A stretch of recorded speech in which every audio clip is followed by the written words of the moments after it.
সংগ্রামী বন্ধুগণ, আপনারা লক্ষ্য করেছেন বৈষম্য বিরোধী ছাত্র আন্দোলনের নামে যে আন্দোলন শুরু হয়েছিল, সেই আন্দোলন আসলে সাধারণ ছাত্রছাত্রীর ছিল না।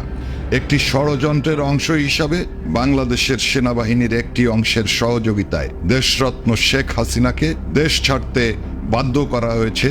শেখ হাসিনার অপরাধ কোথায়? তিনি বাংলাদেশের 14 লক্ষ গৃহহীন মানুষকে থাকার জন্য পাকা ঘর করে দিয়েছেন, স্থায়ী জায়গা দিয়েছেন। শেখ হাসিনা তো ভুল করেছেন, তিনি বাংলাদেশকে বিশ্ব দরবারে উন্নয়নশীল রাষ্ট্র হিসেবে পরিচিত করে দিয়েছেন। শেখ হাসিনা তো আসলেই অপরাধ করেছেন যে তিনি এই বাংলাদেশের 25% মানুষ যারা দরিদ্র সীমার নিচে ছিল তাদেরকে দরিদ্র সীমার উপরে উঠায় আনছে। এগুলো তো তার অপরাধ, কারণ শেখ হাসিনা তার পরিবারকে হারিয়ে বঙ্গবন্ধু সহ সপরিবারে তার পরিবারের সকলে যখন নিহত হয়েছে, সেই মুহূর্তে বাংলাদেশের মানুষকে আপনজন মনে করে তিনি বাংলাদেশে ফিরে এসেছেন।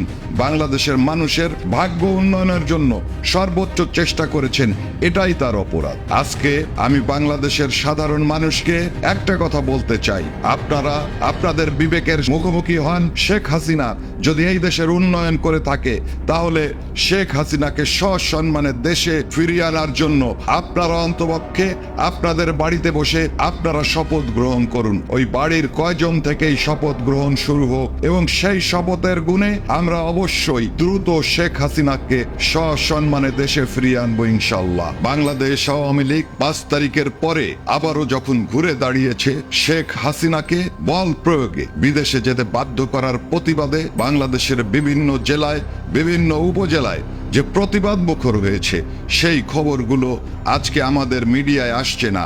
তার কারণ মিডিয়ার ত্রুটি চেপে দেওয়া হয়েছে। মিডিয়াকে বাংলাদেশের সাধারণ মানুষের কথা বলার যে অধিকার, সেই অধিকার থেকে তাদেরকে বঞ্চিত করা হচ্ছে।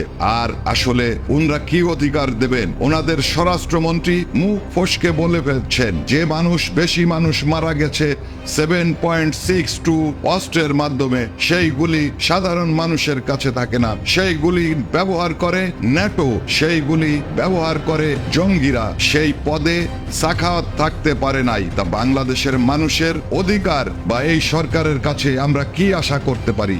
সাংবাদিক ভাইদের উদ্দেশ্যে বলতে চাই, আপনারা নির্ভয়ে সংবাদ সংগ্রহ করুন। আমরা জানি আপনারা জীবনের মায়া ত্যাগ করে গুরুত্বপূর্ণ সংবাদ সংগ্রহ করেন।